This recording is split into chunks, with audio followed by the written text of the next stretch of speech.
Hello and welcome to A Bechdel Dysfunction, a podcast that dissects feminist films directed by men and discusses whether they are helpful or harmful. I'm Cara Strober. And I'm Harry Anderson. We are two film school underachievers who are heaps good at talking about movies but not that flash at making them. We want to acknowledge that we're recording this on Wurundjeri land, and we would like to acknowledge the traditional custodians of the land and pay our respect to elders past, present and emerging. We also extend that to any other First Nations people who may be listening today. Following on from last week's Terror on the Nostromo, today we will be talking about James Cameron's 1986 blockbuster Aliens. Starring Sigourney Weaver as the immortal Ellen Ripley. Get away from her, you bitch.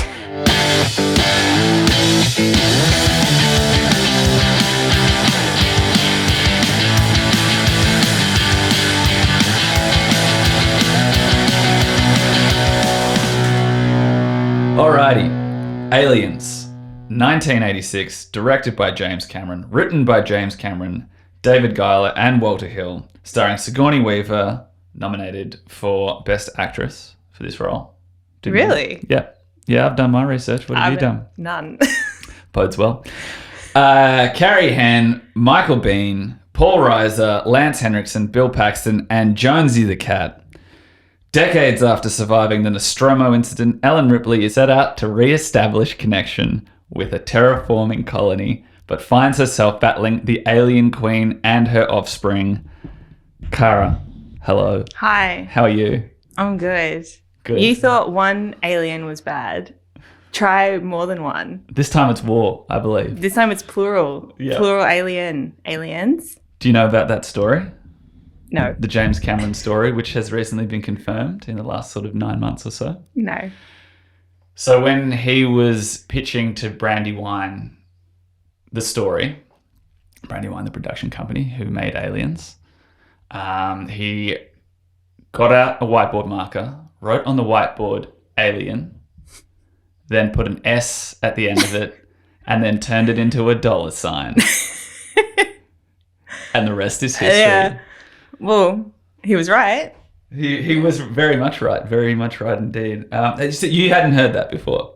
You weren't just letting me on. You'd never heard that before. I hadn't heard that story. The urban legend has been confirmed, so that's real. I hadn't heard the urban legend, and I hadn't heard that it had been confirmed. So wow, all at once. Yeah. Such a shock. Was this your first time watching the film? No, I've seen it a few times. I remember watching it in high school for kind of a similar, like, very intro to media studies, intro to film analysis. I remember we talked a lot about the Vietnam War for that class. That was in like 2011. Mm-hmm. And then it's kind of a go-to. I'm pretty, like, I'll watch it like every couple of years or so. I saw the extended edition in a double feature at the Astor. That was an intense and long evening. Yeah, I bet. Which had a great moment as well. And I'm sorry. With a friend of ours who has great moments in the cinema where she saw Bill Paxton's name come up. And she goes to me, oh, I love Bill Paxton. And then when at the end of the movie, she goes, I was thinking of Bill Pullman. Like, really devastated by the lack of Bill Pullman in Aliens. But yeah, no, I'm a fan of Aliens. I think it's a good ride. Yeah, me too. Obviously, as we know from last week, your favorite. Yes. Yeah, I saw this for the first time when I was 11 on a family holiday in Echuca. Grand final weekend 2005, just after Leo Barry had taken that famous mark in defence to win the grand final for Sydney. Had saved up my pocket money to go to Sanity Echuca and bought the extended edition of Aliens and watched it on my own in the spare room as an 11-year-old. Did you watch the whole grand final and then watch it? It didn't happen on the same day. Oh, okay. But, around that time. But yeah, I was hooked from having seen Alien earlier in the year, and over an 18-month period bought each of the 4 Alien movies on DVD. Nice. Separately instead of buying the whole box set. I don't know why. I guess I was an idiot and still am. But yeah, it was awesome. I love it so much. But yeah, like I said, I watched the director's cut, which is 20 minutes longer than the cinematic release, which is what we both watched this time around. I watched it on my parents' Disney Plus login. Okay. Well, Either way, they're reaping the benefits over at Mickey Mouse Corporation. They haven't got my money this time. No. Yeah. How do you feel about it as a sequel to Alien? Great question. I think it's very strong, or it's as good as Alien, I think. It seems to buck the universal trend of poor sequels just in general. It's a real outlier. But yeah, I think it's super strong. And I guess it's because it's different. Why do you think it succeeds as a sequel? I agree because it's different. I think it really it changes, like it kind of goes from being a thriller horror to being an action film, basically. Like you could almost call it a war film. And I think it holds on to the original elements that were good, but then it doesn't try to like kind of replicate too much from the first, and it does become its own thing. Yeah. Yeah. Yeah. I would say obviously there is the genre shift from just an out and out slasher horror to more of an action adventure sci-fi thriller sort of thing, which I'd say is almost entirely based on the character of Ripley actually having a character arc in this film, rather than her becoming the protagonist in the third act, which is pretty much what happens in Alien. And that character arc, I guess, directly connected to her femininity and motherhood. I think also it succeeds because, like, traditionally, I guess and I like to call Alien a horror movie, even though not everyone does. Traditionally, with a horror sequel, you kind of just keep the same antagonist and stick some new disposable protagonists in, and then just try and up the ante of, like, the kills, basically. Like, that's kind of the formula. And that never really works because it's kind of boring because it's scary the first time. It's not really that like, you lose the mystery every time you go. Whereas they don't take that route with Alien. You know, the enemy stays the same. There's just more of them. If anything, actually, the enemy is kind of weakened. Like, they're not as indestructible in this movie as they are in the first one. Yeah. But by sheer numbers, they are more threatening. Yeah. And then a new element in the final act of the film. Yeah. And then it's more of the continuation of Ripley's story than it is just the formulaic introduction of some new people we don't give a shit about getting murdered again. Yeah. And we learn a little bit more about Ripley. You learn more about her in the director's cut, because with an interesting, perhaps contentious, like retconning thing where we find out that she has a daughter who died in hypersleep while she was in hypersleep for 60 years. And then that sort of lays the foundation for her and the new surrogate daughter who she finds back on the planet. For me, like, the director's cut is the version that I know. So that through line is really, really strong. And when I watch the cinematic cut and that's all taken out, I feel like that relationship is less believable. How do you find it, having, I guess, not seen the director's cut first and perhaps being more familiar with the cinematic release? I don't think it's unbelievable exactly. I do think it's a bit contrived. And I kind of talk about this more in a bit more detail later. I think that the choice to go the maternal route with Ripley is really interesting, and it does create a more kind of compelling character arc that you as a viewer get a bit more invested in, and that makes you care more about their relationship and the outcome. But I do also find it a bit kind of cringy that that's the way that they went. Like, there is something kind of just old school kind of sexist about it, but we can get back more into that a bit later. I don't think it's bad in the cinematic cut. Well, finances and history would suggest that you're right, because it was just a huge success, and it wasn't. I guess if you don't know, it can't hurt you, sort of thing. I think it also, with a lot of these things, kind of comes down to the child actor as well, and how kind of well they're doing in it. And I think that this actress she's pretty good. Yeah. Not the best child actor I've ever seen, but also, like, especially of the era, definitely not the worst. And she's not the most annoying. So you're not sitting there the whole time. Well, I was a little bit. Yeah. It's not totally like, oh, can we get this fucking kid out of the movie? Yeah. Which helps also. Yeah, I think they have some nice scenes as well. Yeah, they do. Just like the sitting in bed sort of thing. Actually, I actually love it. And this scene just fucking rocks for mine. Like when Ripley and Newt are sort of in med lab just having a sleep. Yeah. And Burke's let the two face huggers loose. I think the tension in that is still bang on. I think that's one of the strongest scenes in the film.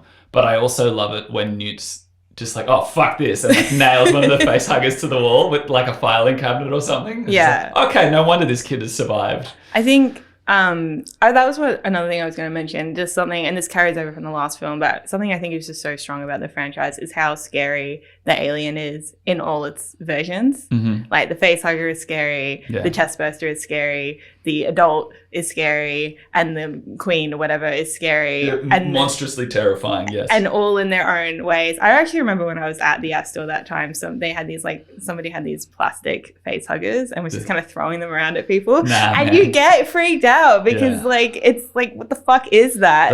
It's the fingernails for me. Yeah. It's kind of like a crab and a spider, and it's gone for your face, and it's got like a weird tail dick thing that wants to choke you, and it's really strong design. Yes. Well done, Mr. Geiger. May you rest in peace, you terrified soul.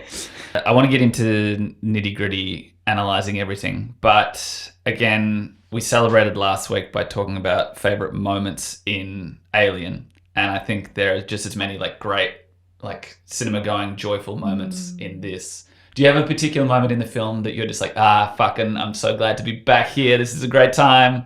It's kind of not that, but I do think the one that kind of gets me every time is when the Marines are sort of first going into the nest or whatever you want to call it. Mm-hmm. And they still sort of don't really know what they're dealing with. And they're like, there's people everywhere, we can't see them. And that's when they first start to realize that all the bodies of the colonists are still there and that some of them are still alive. I find that so intense. Yeah. And then when, the medical, whichever one that is, like actually one of them speaks and they're still alive, and like we know what's about to happen and we know that they don't know.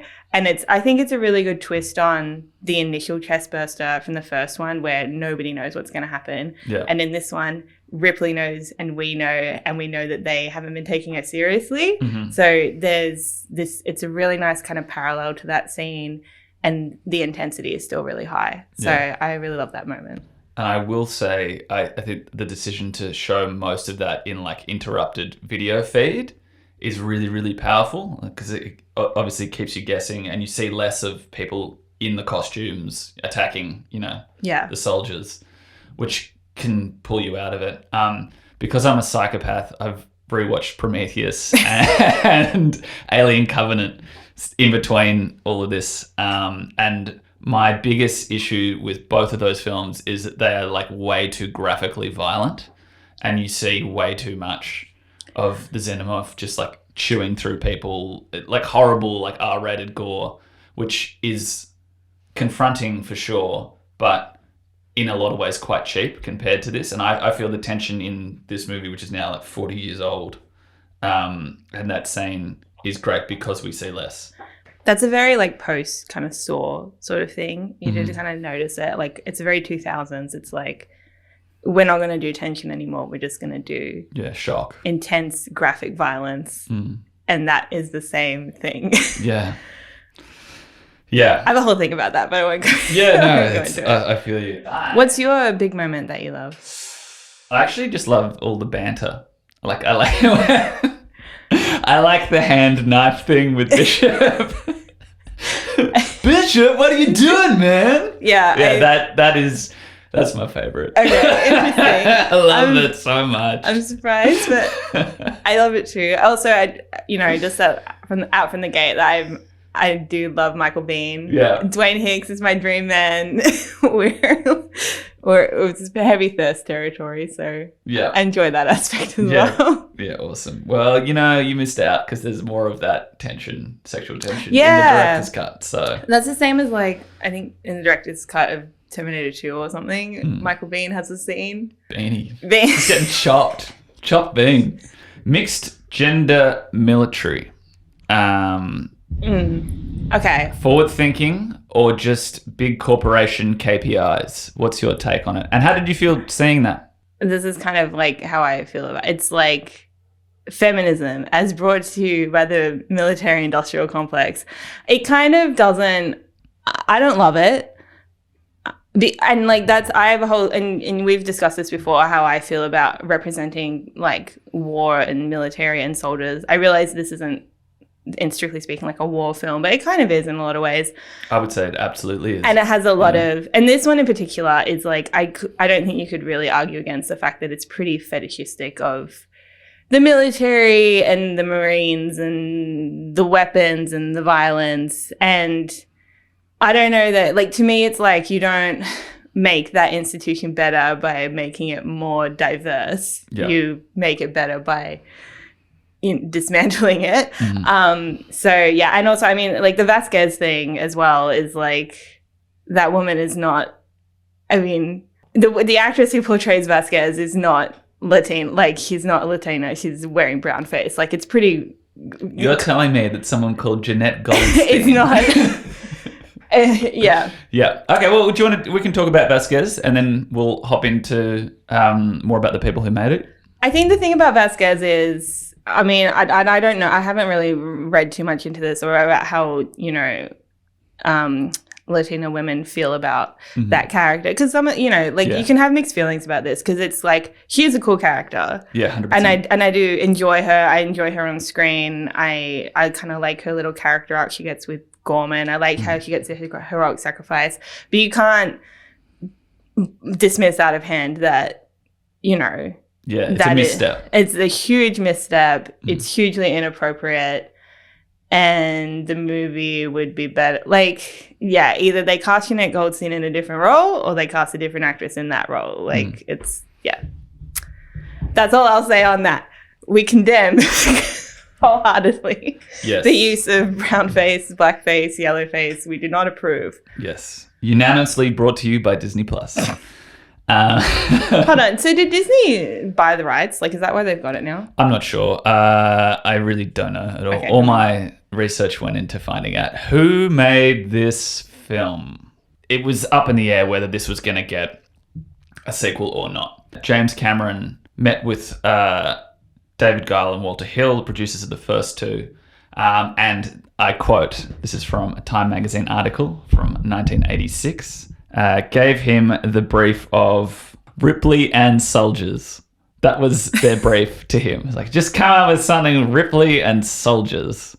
So, after 3 days of writing, Cameron submitted a 42-page script called Alien 2, based on this suggestion in November 1983. At the time, James Cameron had only directed one feature film, which was Piranha 2, a Roger Corman picture. This is all pre-Terminator. So a lot of that stuff was left on ice until the success of Terminator. And then, cashed in from there. 1986, his third feature film, Aliens, came to be. So they were banking on his success with Terminator to effectively greenlight him with this project. And we find ourselves with a good sequel. Yeah, it's kind of a risk, really, isn't it? When you have a movie like Alien, which I guess I don't think people were expecting to be the success that it is, to then... It's a gamble. It's always a gamble to do a sequel. Because you don't... It can tarnish... If it's bad enough, it can tarnish the first one. And there were talks of Sigourney Weaver potentially not being involved at all over pay dispute. Apparently she earned very little. They managed to obviously get over that because, you know, she starred in the film. And earned 30 times more than she did in Alien. So that's... Thumbs up. We have thumbs up here. We're all very happy with that.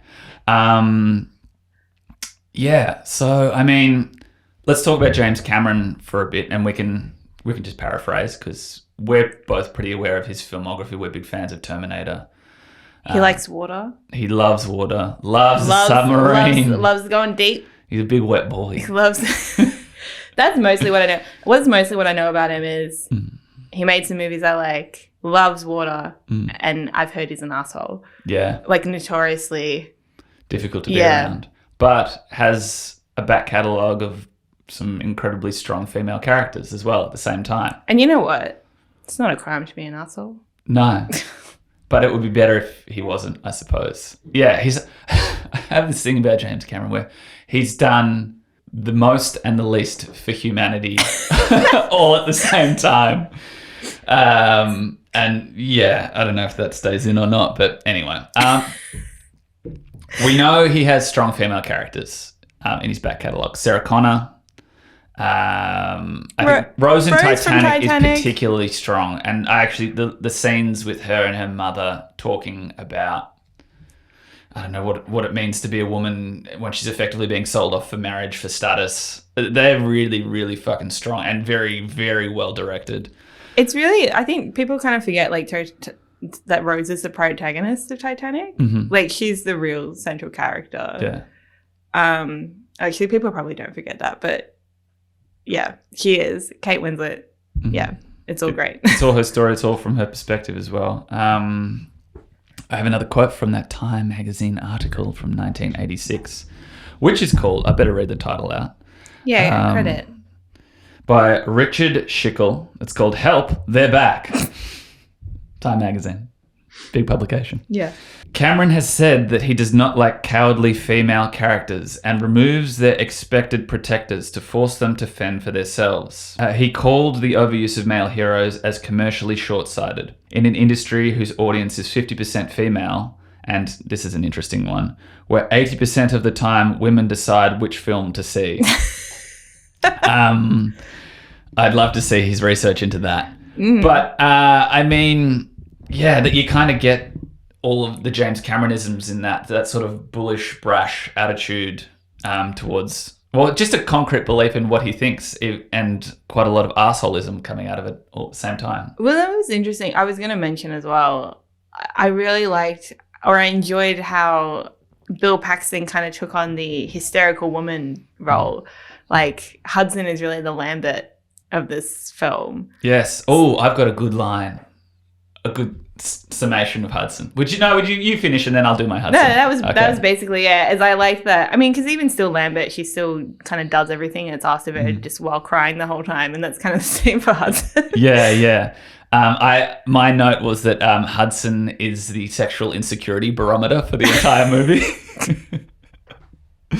And it again, sorry to keep referring to the director's cut, but there is an extended scene in the director's cut. You know, when they're doing the drop? When they're all... when Hicks falls asleep. Hicks falls asleep and Hudson is actually buckling in Ripley and he's just like, he's going through all the weapons in an extremely sexual manner. Do you want to watch it? No. You don't want to see it? I don't want to watch it. Yeah, he's just like, we got electronic ball breakers. Yeah, I remember. So, yeah, cool. Long and the short of it is when everything's sunny and happy... Hudson is a big swinging dick, and as soon as shit hits the fan, he's a little baby man who's game over, man. Yeah, I think it's worse when he's like trying to like, that is obviously hilarious and I love that so much, but like it's more when everyone else is trying to like go into damage control and he's just being ultra pessimist, which is obviously, that draws back to your Lambert comparison. Yeah, I kind of, that was one thing that I was kind of, I like that. You know, I was also I kind of forgot that this had happened, that pretty much all the Marines kind of get killed off in that first attack. And it's just left to like Gorman, who gets knocked out anyway, I think, like Hicks, Hudson, and Vasquez. I kind of had it in my head that it was a bit more like the original Alien, where they're kind of a couple of incursions and the group is slowly diminished. But like it's the first attack they pretty much completely wiped out. And whittled down to about the size of, you know, of the original. Yeah. And I like that they took that opportunity to take the sort of the worst role in the group really and give it to a guy instead of a girl. That's, you know, that's fine. Subversion of expectation. Speaking of subversion of expectation, I like the flip around as well of the paranoid android. So we have some suspicions that Bishop may be a little bit creepy in one particular scene, but I guess that role is sort of palmed off to Burke. He sort of becomes the Ash of this film. Well, in this film, you don't really need an Ash because you don't need the android representing the company. You have the company literally right there. And Burke is like I had a note about Burke. Was it about his sweaty top lip when it he was wasn't being about interrogated? it wasn't about his sweaty top lip. That's good lip acting. Just one moment, please. As I was watching this, I tried to like take a couple of notes just to get my kind of gut reaction. And this is so early on, but when he calls Ripley kiddo, oh yeah, and he does it more than once, and Yeah. I wanted to climb into that TV and just knock the shit out of him. Like, who the fuck are you to Yeah. call Ellen Ripley kiddo? Yeah. Like, I mean, there's that. But yeah, I just think he's another kind of. This was a thought I had about him. I think he's another really amazing, like, misogynist character, like Ash. He really takes on the role of Ash, and he's so patronizing to Ripley. He's so manipulative towards her, and this plays into him being like just a full corporate guy as well. Like he's just fully in it for himself. But it's also there was one moment that felt like really ahead of its time, in this way that he like appropriates progressive language. Because there's this bit where he goes like, guys, this is a really important species. I don't know if we arbitrarily get to decide to to exterminate them. And I was like, wow, like that, because that is the kind of shit you hear now from really toxic people who try to like take like self-help and therapy talk and use it against people like as a way to defend themselves. So I just thought he was like so slimy, so well I know that actor, like he's one of those faces that pops up in a lot, and I think he does a lot of similar roles and he's really good at it. Yeah. But yeah, when he called Ripley kiddo, I was about to throw hands. Yeah. Well, rot in pieces, Carter J. Burke. Also, hold on, this is my other thought. hit me. Sorry, it was also giving me a bit of Succession vibes, because when he says to him, "Oh, I've checked the records. You were the one who sent the colonists here, and they had no like. This is all going to come down on you." That reminded me so much of like Roman Roy watching the video footage of his like rocket exploding,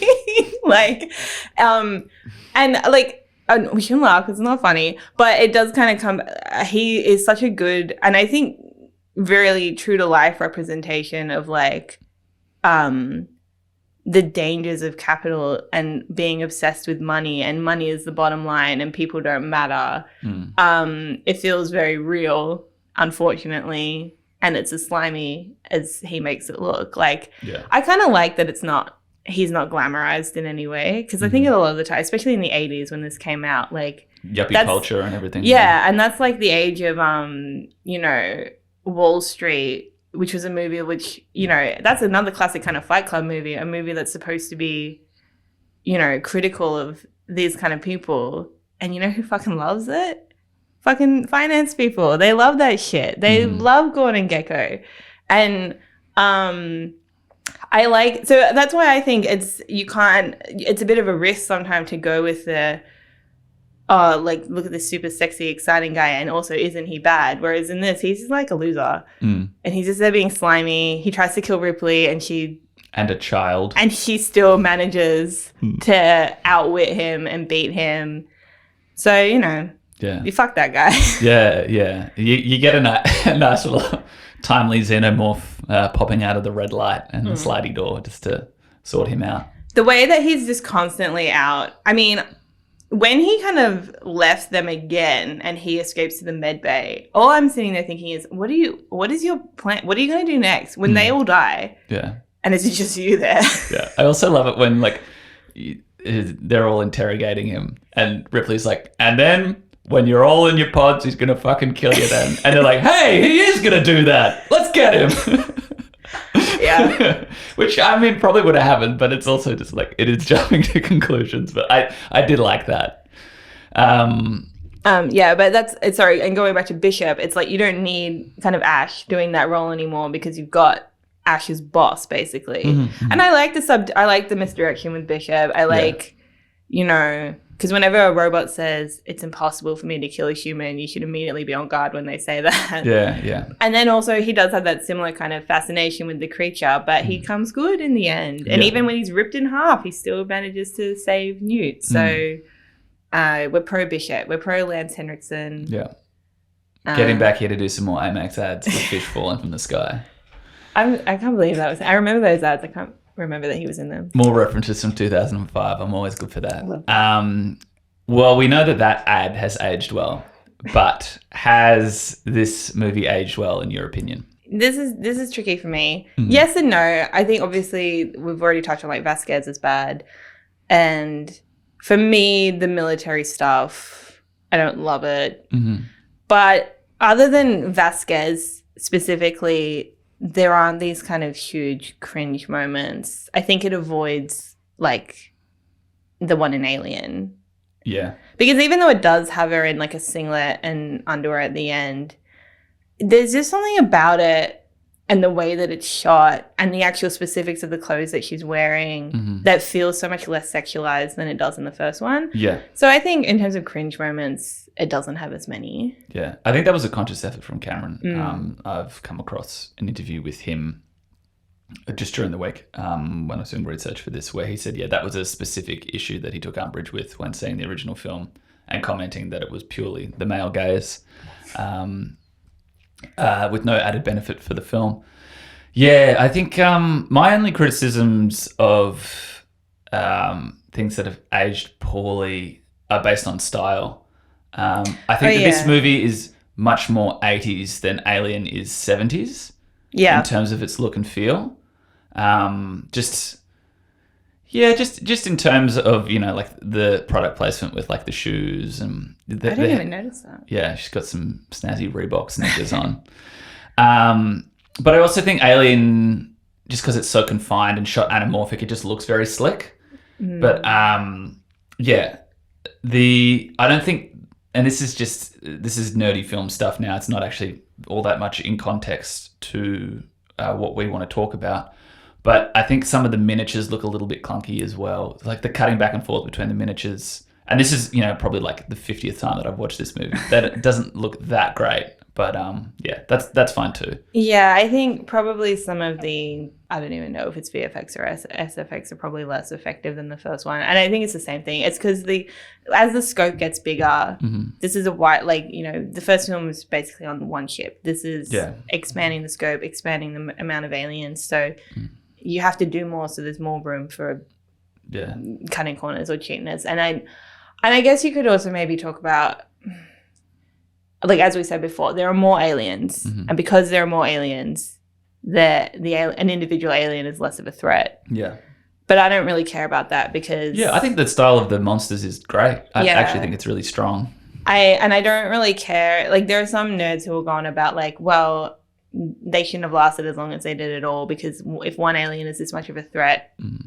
But I don't really care about that because me neither. That's just about stakes. Like it's a difference between truckers and army though. Yeah. You know? And it's also like, that's true. They didn't have conventional weapons. So in this one, it's just about stakes. Like the stakes are upped because of the amount. And then again, we get like a boss alien. Yeah. So yeah, I don't care about that. Yeah. I also want to talk about, I know you talked about Ripley a bit as well, but I really enjoyed, I just feel like nobody like does it like Ripley. No. Like no action hero, no like female action hero since, and even a lot of contemporary male action heroes. And I think you notice it in the contrast between her and the military guys. Like I kind of love how serious she is. She's almost the most boring character because she knows what they're up against, whereas they're coming in all like big dick energy, like we can do whatever, we're the Marines, we can make jokes, electronic ball breakers and what have you. We can make jokes and fuck around and dismissive of her, where she takes it seriously from beginning to end and is constantly having to step in to help them out. And that's not to say, like, I mean, once the Marines who are actually in it realize this, they, you know, all start to follow her lead, which is good. I also really like that her greatest strength seems to be like literally in the action of the film, and also her strength of the character that has, you know, survived the test of time in pop culture is her ability to just remain cool and just constantly react to her scenario, like react to her situation, like doesn't lose her shit, knows what she needs to do next. And I also just love that the final boss fight you know, because she kind of has that bit where she goes to the nest and she's like got a gun and everything. But even then, she doesn't kind of combat the aliens that much. And it's not stylized either. It's all very, like, she's struggling through the whole thing. And But I love that the very final, and we can get to this because I don't love the whole thing about this encounter. But one of the things that I do like about the very final sort of boss fight against the alien queen is that she doesn't use a weapon. She doesn't use what Hicks taught her how to do. She uses a skill she already had, which is that, like, mecha. The power loader. And I just think that is, like, a really good thing for, hey, we don't have to, like, use guns for everything to be cool. Yeah. And also just that Ripley had it in her the whole time, and she probably could have done it without any of these guys. Yeah. Do you know what I mean? Like, yeah. And the best signposting, I think, of any sort of conclusion to any alien film, there it's just like casually put in the beginning and then brought back around with it's like a very, very practical Chekhov's gun, where I feel like in every other alien film, it's just like, oh, that one, that'll do. Yeah. Like, I do like it because, again, like you say, her demonstrating that skill at the beginning is also to kind of like prove herself. I guess it is proving herself, but that kind of feels like the wrong word. I don't really think she cares what they think. She just wants to be helpful. No, and I think she has her motive can be questioned as to why she goes back there, but I believe that deep inside her she believes in the greater benefit of humanity. That really shines through, and I think that's the strength of Ellen Ripley as a character. It's just like she wants the best for humanity. She feels that responsibility of like, I'm the only person who knows what they're going to be up against. I'm their best chance at surviving and destroying this thing, so I have to go. And there are other factors at play, but I agree. I think she's a hugely empathetic character. Yeah. She really cares about, you know, protecting those people that she doesn't know at all. Yeah. And that's another one of, like, her great lines. And, like, it is kind of a bit corny, but when she says, I don't know who's worse, you don't see them fucking each other over for a percentage. Like, that, it's a bit corny of a line, but it also feels very true to her. Yeah. And, like, you know, true to real life as well. Yeah, yeah. Which makes me even madder that they cut the 20 minutes out so they could get more screenings per day to make more money on this film. Oh, I mean, it's a pretty long film. Yeah, I don't have a lot of patience for people complaining about runtime anymore. Because if you like something and if you enjoy the world of something, like, stay in it another 20 minutes, especially if it's gonna like enhance that world. Okay. Like if it depends on the content. Anyway. Yeah. That's not especially if it's a world, because it's easy for me to say that because it's a world that I love. But like, we keep coming back to the worlds that we love. And if you're into it and it's going to be a success, like, I don't know, make it longer to enhance the experience. But anyway. Okay, I want to get into some negatives. Okay. Some negatives. I mean, maybe not even negatives, just food for thought. And also, just as a warning, this is a it's a bit theoretical. It's a bit film theory. It's a bit Freudian. But just bear with me. This is possibly a little bit abstract for any podcast, let alone this one. But there is something misogynistic about the mother alien, and particularly sort of the birth chamber scene and how that set is designed. Because the imagery of that scene is tapping into a lot of deep-seated Freudian unconscious or subconscious disgust with female bodies and reproductive functions, and it's using those to generate disgust and horror in a pretty uncritical way. And I just got a couple of quotes. This is from a real film book by a real film theorist called Barbara Creed, who is from Melbourne, actually. So we're all like championing the Australians in this pod. But anyway, so I just want to read a couple of quotes from this book because I try to class it up sometimes. Yeah. Oh, class a lady. So throughout, Aliens opposes two forms of mothering: Ripley's surrogate mothering, in which there is no conception or birth and where the female body is unmarked, and Mother Alien's biological, animalistic, instinctual mothering, where the maternal body is open and gaping. And just from a little bit later on this page, The mother alien represents woman's alien inner mysterious powers of reproduction. It is the latter in the female reproductive mothering capacity per se, which is deemed monstrous, horrifying, and abject. And that is from Creed, The Monstrous Feminine, Film, Feminism, Psychoanalysis, 1993, page 51. 93. Yeah, 93. I mean, this book's a little bit outdated, and Alien 3 came out that year. It's relevant.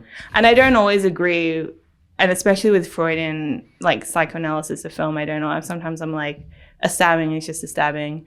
But I think there's something very true to that, because it seems to me that aliens kind of wants to have its cake and eat it too, in that Ripley takes on this maternal role, and it's really folded into her heroic role, is like her just willingness to go and protect new. And it kind of becomes that, like, you know, mother lifts a car off a baby thing. Like, it's part of her heroism is that mother and instinct. But then you have this other side, you know, where you've got the alien queen who's kind of doing the same thing, and that's disgusting. And I think it's fine. Like, it's a horror movie, whatever. But whenever you watch, like, a monster in a horror movie is never just a monster in a horror movie. It's always kind of using these deep-seated, like, human fears and disgust. And it's worth kind of analyzing, like, why it is that we feel that way. And this will probably come up in a bit more in another episode we're going to do about another movie. Yes. But just to flag it here. But again, like, because Ripley is the surrogate mother, it's kind of this almost like it doesn't have that same bodily connotation. So we kind of don't have that same grossness. Yeah, just something to, like, be aware of in any, and like, and again, childbirth is something that comes up, I think, mostly in, like, the horror genre, and it's kind of almost always used as a way to just be like, create fear in men. And it's like, this is probably not great for women as a cultural idea. Yeah, for sure. And again, this is something that I think my, like, historical privilege has really blinded me from as well. Just it's something that I'm not in tune to, and we've talked about this in our private conversations about film, where I'm just, like, not as in tune to it as you are. But it's always incredibly interesting to hear. It's something that I'm not in tune to, but I'm always very fascinated to hear what you have to say about it, so I can learn and move forward and be more attentive to this sort of stuff as a viewer. Yeah, and I think exactly what you just said kind of plays into, for me, probably the way it was made.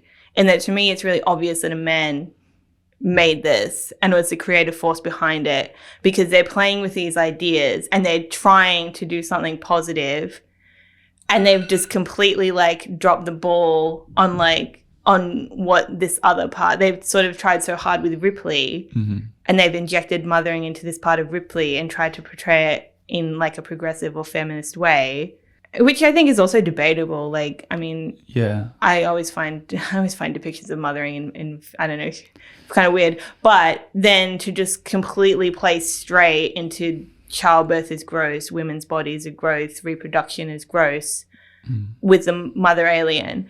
So I just think it's a blind spot. I don't think I'd necessarily made the connection that there was a particular femininity about the alien queen. I guess because I saw this as an 11-year-old, and it's had positive and negative results in terms of how I've consumed it.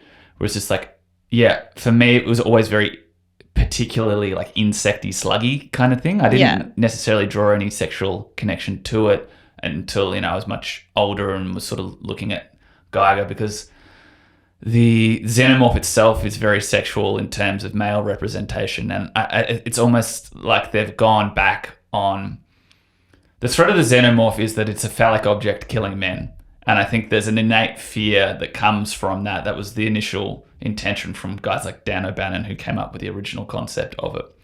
And Trigger for R Word, what they wanted to do was like, oh, what if a man was raped? Like, that's their entire motive for the film, initial story anyway. So I guess in a lot of ways, I think it is in the realm of the xenomorph world as brought to life by Necronomicon by Geiger, and that's the design that the xenomorph is based on. where sex is almost disgusting and fearful. So in some ways, I do think that it is contextual, but at the same time, I'm more inclined to lean towards what you're saying, where I'm just like, I don't really want to perpetuate like people thinking that the female form is disgusting and it should be used as a weapon of fear. Yeah. So, and I think, look, and it's a bit of both, right? Because it is contextual. Yeah. Like it is, you can definitely make that argument that like, well, this is just what it looks like and it's kind of insectoid and this is, and you know, that it does take design elements from, you know, real insects. And I'm sure I haven't actually looked into this, but I'm guessing that it has. Yeah. That's not totally untrue. It's a bit of both. And this is the thing with film. This is what's so great about film theory is you just put your ideas out there and other people can kind of pick and take. Yeah, this is kind of true. This rings true. This doesn't feel right for me. But I think it's not divorced from that other stuff I was talking about, this kind of cultural disgust that does exist and has gotten better, but still does exist towards just the female body, women's reproduction, you know. There's also, and this is like a little one, but there's also, I think, a bit of anxiety sometimes about the female body that's able to reproduce on its own, because then it's kind of like, and there's a bit of anxiety engendered in that, which is also created with the alien. And it's just part of what makes it such an interesting film to watch, because once you've got that, because I kind of really had that in my head going in, and I was like, oh, is that sort of egg scene like as bad as I remember it being? And I was like, kind of is actually. It's so visceral, like when you cut to that shot of the egg being laid and the shot. It is an amazing shot and awesome in the traditional sense of the word, that it still draws awe. Yeah. But that's the other thing. That's the flip side of it. Is it's effective. Yeah. Is that it's a very effective scene. And it's like, well, you're also trying to make a scary horror movie. Yeah. And again, you don't kind of, I don't think James Cameron is sitting there thinking, people think women's bodies are disgusting, so this is how I'm going to make the alien scary. It's nothing as intentional as that. It's just what is gross, what is scary. Yeah. It's fluids. It's, you know. The tone deafness that we both share. Apparently, Mr. Cameron and I is probably the only thing we share. I wouldn't even call it tone deafness. It's just, I don't know what I would call it. It's just the culture. It's just so ingrained in most people, and we don't question it. And that's why you listen to this podcast, so you can hear some other opinions and you can start to think, maybe that was a bit weird, or maybe why do I think that? That's the whole point. Yeah, definitely. Let's push into my favorite segment, Sexy Lamb. Yes. A bit difficult this time around. Cara. I was almost going to say Hudson, just in the spirit of saying Lambert last week, because to me he's kind of the Lambert of this movie. But he's probably, he gives so much. Yeah, he's probably in it too much. Maybe. Well, sorry. Let's hold your hot little horses right there, because we need to define what sexy lamp is. If you could replace any character with a sexy lamp and it would have no effect on the plot, you are a hack. What is the sexy lamp of Aliens, or who is the sexy lamp of Aliens? Jonesy. I don't really have one. I've got Gorman. I think Gorman is my sexy lamp because of, again, and its strength of the film. Like, we can't find out one, and you know, historically, this is a prize saved for female characters. But yeah, I guess Gorman, just because he's such a fucking wet blanket, and he's such a dodoy. But that's his role. He has to be that. Yeah. And it is very helpful for the plot. So it could be a sexless lamp. I think he has a little bit too much function of being like just almost the second to Carter, of like kind of just being the slightly, not even obstructive, but just incompetent. Such a dumb fuck. Like, under the cooling towers. Yeah. It's just like. So I don't know, maybe one of the other, maybe Drake, maybe Vasquez's buddy. Yeah. Is there a little bit of sexual tension there? I find that, I don't know, that's an interesting one, because I guess actually maybe possibly as a cringe moment, you could maybe say, there's that bit where they're like doing all the equipment and stuff, and Vasquez and Drake are there with the guns, and it's just like really phallic. Like, I find that a little bit embarrassing. Because to me it's not parodic. To me it's like pretty played straight. Yeah. So yeah, maybe Drake. Yeah. I like their camaraderie. Me too. I like all the soldiers in this. There's one character, Frosty. Yeah, who I think it's taken me a million watches to get there, but I think he may possibly be queer. Because they have that conversation where they're talking about some sort of alien poontang, and I'm using air quotation marks. Yeah, that's right. Yeah. Where it's like, and he's like, it doesn't matter. Yeah.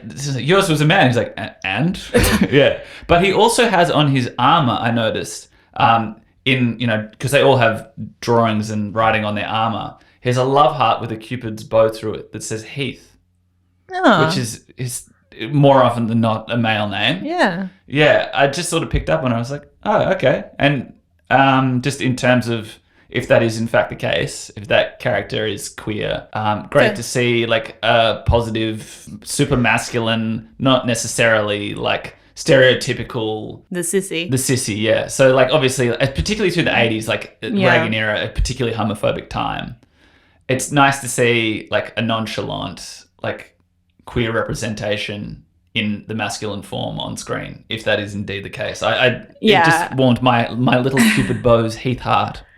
Yeah, I think your caveat of if that's even the case, because it's so subtle you wouldn't notice it until your 17th reviewing, is kind of speaks for itself. But like I didn't pick up on it, but sure. Get the wids where you can get them, I guess, is what I'm saying. Frosty can be the sexy lamp. And if I may objectify him for a brief moment. He was fucking ripped, that guy. Yeah, dude. Like his abs are unreal. He was I remember because I was thinking of a conversation I'd had maybe with you, maybe with someone else, about how like actors, like male actors and action heroes didn't look the way they look now. Like you had Schwarzenegger and Stallone, but like most of them kind of look like pretty ripped but still roided like up. Normal guys. Yeah. Like Michael Biehn doesn't look like, fucking Chris Evans or whatever. He looks like a guy, an 80s footy player. Yeah. And then that guy comes out and he was ripped. He was the most ripped of all of them. Yeah. He's been doing his sit-ups. Good for him. This is good TikTok content, I'm telling you, man. Good. Yeah. Pouring out for Frosty. Yeah. The hottest one there. Pour a frothy for Frosty. I also I did sort of like the nonchalant way that they integrated sort of women into, it wasn't a big deal that Vasquez was there. Like she wasn't like the one woman who's tough enough to be a Marine. Like they had the med one and also the pilot. And I think they were mostly pretty. I think with the Ripley thing it's not about that she's a woman, it's that she's an outsider because she's not military. Yeah. And once they kind of recognize her worth, they kind of fold her in as one of them. So it's not exactly a sexism thing, but it's like I said, I'm not pro-military. I can't really get around that. But there's things about it that I don't mind in terms of gender representation. That the wins where you can get them. Yeah. Yeah. Well, that segues pretty well into grading criteria time. So we judge every film based on these 3 criteria. 1, does it Fight Club? 2, does it Bechdel? And 3, does she make it? So we'll start with number 1, does it Fight Club? Quick, loose definition of that. Does the film have an adverse effect of what the filmmaker intended to do? For example, Fight Club, basic ass movie about really surface level mental health issues, makes boys want to punch each other in the head. Cara, in your opinion, does this film Fight Club? No. Interesting. Do go on. I feel like you would know more about this than me. I do, and I actually think this film does Fight Club. This is the first film that I'm going to say that we've covered Fight Clubs because of its glorification of the military. I would love to hear it. Yeah, in a film franchise that is historically anti-corporation. Yes. I feel like the weaponizing of the military in terms of marketing for this film is one of the main reasons why it's so successful. And it's something that I've come across a lot in the research.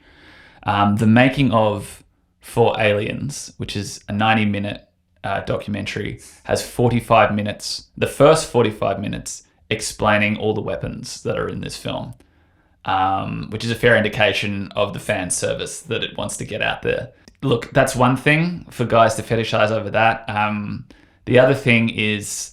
Do you think Ripley is fetishized? Yes. By the fandom? Not even in a sexual sense, but it's just like she is unfortunately the misogynist idea of a feminist, like of the perfect feminist.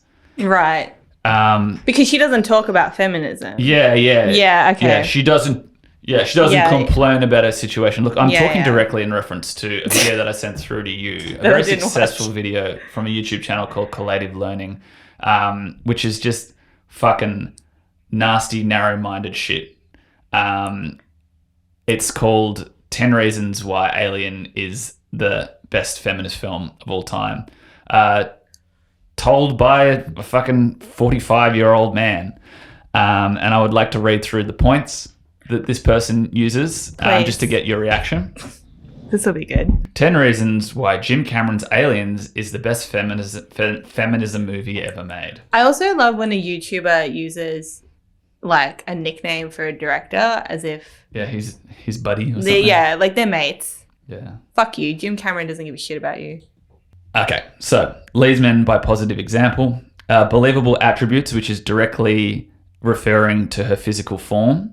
So this man is implying that because the character of Ripley is not overtly sexual, therefore she is believable as a hero, assuming that women can't look attractive and be heroic, which is automatically degrading to the female form, in my opinion, and women everywhere. Don't let me mansplain that. Yeah, feel free to take over because I don't want to speak on behalf of women. Sorry. I'm stumbling over myself because it's striking a chord. But yeah, you know what I mean? Like this guy is speaking directly for women. Yeah. And I don't want to do that. So I'm just conscious of not stepping on any toes. Mm-hmm. Okay. So acknowledges the importance of masculinity. Does she? Yeah. Like, what does that mean? I don't think the movie does do that. I think the hypermasculine, Hudson's probably the most hypermasculine. Yeah. And then the minute the situation gets bad, he falls apart. Yeah. I think if anything, it shows the fragility of certain performances of masculinity. Mm-hmm. I mean, you can argue that Ripley's masculine. I don't think it does that. No. Doesn't play the victim. Wow. This person obviously has no concept of trauma. You know who's not a victim? You know who shouldn't play the victim? People have been through very traumatic experiences. They shouldn't talk about it. Yeah. Yeah. It's a regressive and an insecure thing to say, rather than being vulnerable and wanting to heal the damages that have been done to an individual. I think it also is just like a kind of incorrect assessment of the movie because I think it's just a very poor reading and understanding of like film because those scenes that she has with Newt specifically are them bonding through their shared trauma of both being victims of these creatures. Mm-hmm. Like, and maybe that's not his definition of playing the victim, but it's acknowledging that they have been traumatized and they have gone through extremely violent situations and managed to survive and what they're going to do next. So I just feel like that's kind of just... poor media literacy? Yes. Yeah, and poor media literacy in a film that takes so much from the Vietnam War, which is something that is like one of the greatest generational trauma-inducing incidents of humanity, or at least living memory for our parents and passing along to us. So yeah, it's just, again, in terms of this film Fight Clubbing, fetishizing the military. Looks natural, dresses practically. And even then, he's 3 times now talked about her appearance. Yeah. Which is like, does anybody talk about the fact that John McClane isn't wearing shoes and like the focus on appearance is his bias showing, not really anything to do with the film. Although I do think it's a pretty feminist attribute of the film that she does just kind of dress like everybody else. like, you only need to kind of mention that once. Yeah, definitely. Embraces motherhood. Embraces motherhood. The sticking in the craw, if you will. Well, I think I've kind of said enough about my feelings on how motherhood is represented in this film. Because, you know, also, I also kind of noticed as I was watching it, like, Hicks does quite a lot for Newt as well. Mm-hmm. And we don't kind of get this whole thing about, he's embracing fatherhood. Yeah. Like, I don't know. Look. The way Hicks talks to women in general in the film, I feel is generally quite positive as well, and well, not even positive, but non-threatening. Yeah, he's my boy. That's why I love him. Even though he's called Dwayne, I'm willing to look past that. So you would say that you appreciate a decent man. I appreciate a decent man. Point 8. If you want to be a good feminist, you should appreciate a decent man. Rather than your own identity. It's like I'm a nice guy. It's very nice. It's like the it's nice very guy. incel nice guy. Why don't women like me? Yeah. I'm so nice. Why don't you like me? Yeah. I'm threatening you. Well, with you know my what? Niceness. I don't know who. You know Dwayne Hicks. That's all I'll say. Yeah. Dwayne Hicks would never make this video. Doesn't lecture endlessly about moral superiority. I feel like, okay, I haven't watched this video and we're just kind of doing a bullet points. Mm-hmm. He's doing this thing that we talk about online where he's creating a feminist film in his head to get angry about that doesn't exist. And he's then comparing it to the real movie Aliens and saying this is why Aliens is better. I don't know what feminist film he's talking about that lectures endlessly about moral superiority. I think it's Ghostbusters.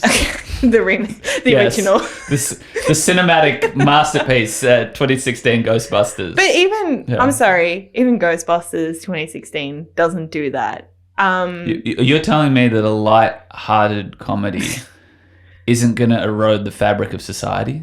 But yeah, that kind of is what it feels like to me, is that he's creating this alternate universe version of Alien where these things happen, and that movie doesn't exist. So his video is pointless. Very good. It's a genuine echo chamber. Final point being, fights corruption and danger and not men. Well, I think you'll notice that the corruption and danger, I mean, the corruption at least is pretty exclusively represented by men. Mm-hmm. And I'll just say it, I don't care. It's a very men thing. Yeah.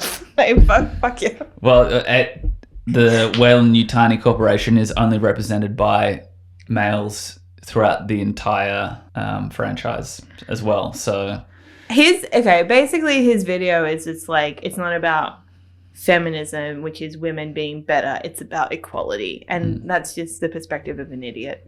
I think actually you're probably right, because as this Aliens is a sci-fi movie, and that's, especially in the past, a very kind of insulated community.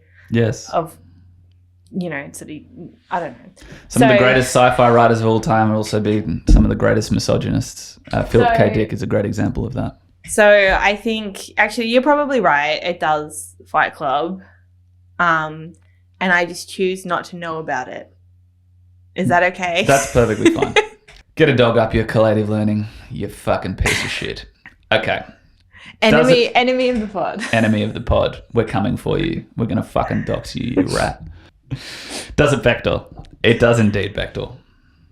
Yeah, I'm sure. I can't even really remember, but I'm sure it does. Newton Ripley, multiple scenes together. Oh, yeah, true. And Ripley and Vasquez talking about the alien at the briefing. Well, actually, the way I kind of have amended it in my own head is that it's like, does kind of at any point she talk about like her romantic interest in a man, and she never does. So it kind of passes for me. No. I'd say on the whole, not a particularly sexual film franchise, but this is probably the most sexual.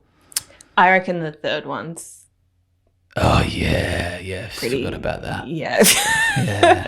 Fincher, you dirty dog. I reckon it's probably the third one. Yeah. Okay. So at Bechdel's. Does she make it? Yes. Yes, for the purpose of this film, yes, definitely. But her, you know what? Sometimes a family can be a traumatized child, a traumatized woman, a traumatized military man, and then the gay uncle who's also an android that was ripped in half. Mm-hmm. And they're going to go back to Earth, and they're just going to get a farm or something and just hang out and be cool. Yeah. That's what happens in the third Alien movie, by the way. Xenomorph free. Yep. Yeah. And there isn't a fourth one. No, I'm aware. No, not directed by the same director of Amelie. That is so wild. Yeah, it's a real mixed bag of directors, this franchise. Okay. So she makes it Bechdels, but it also Fight Club. So 4 out of 6. And my final question for you, as we do every week, is this film helpful or harmful? See, I don't know now. Yeah. Because honestly, I'm very influential.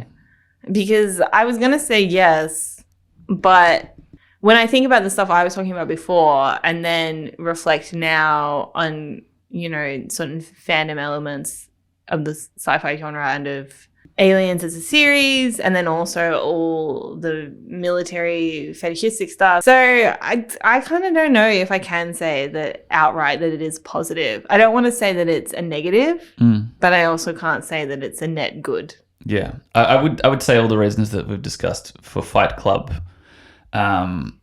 would be, it's harmful, definitely.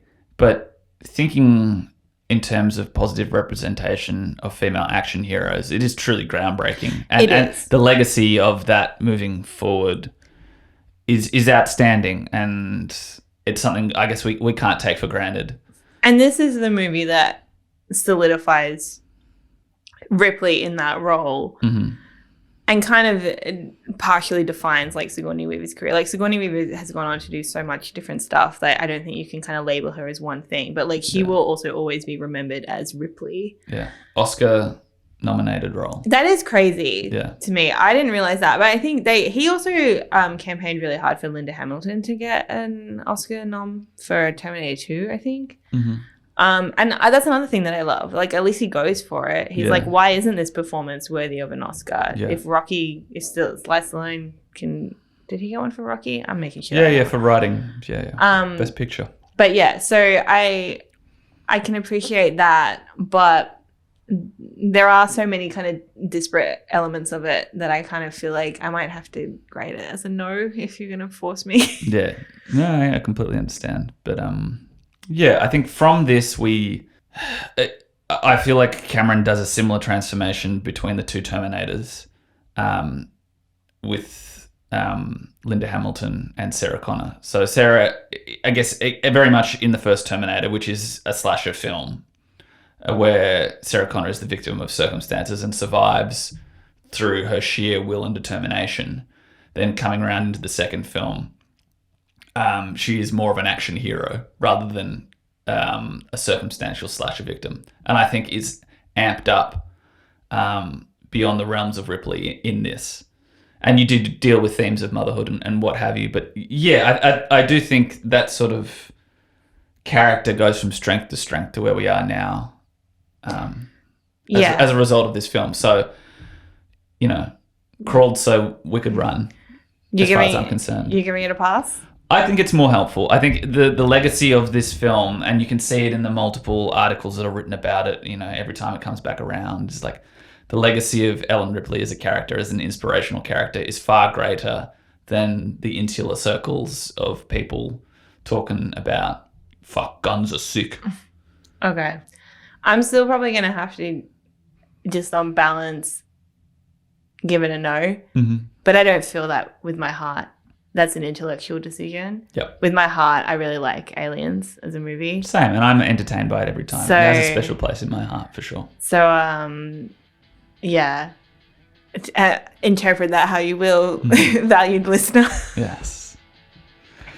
Not with a roar, but with a whimper. We come to the conclusion of yet another episode of A Bechdel Dysfunction, a podcast that dissects feminist films directed by men and discusses whether they are helpful or harmful. Thanks so much for tuning in this week.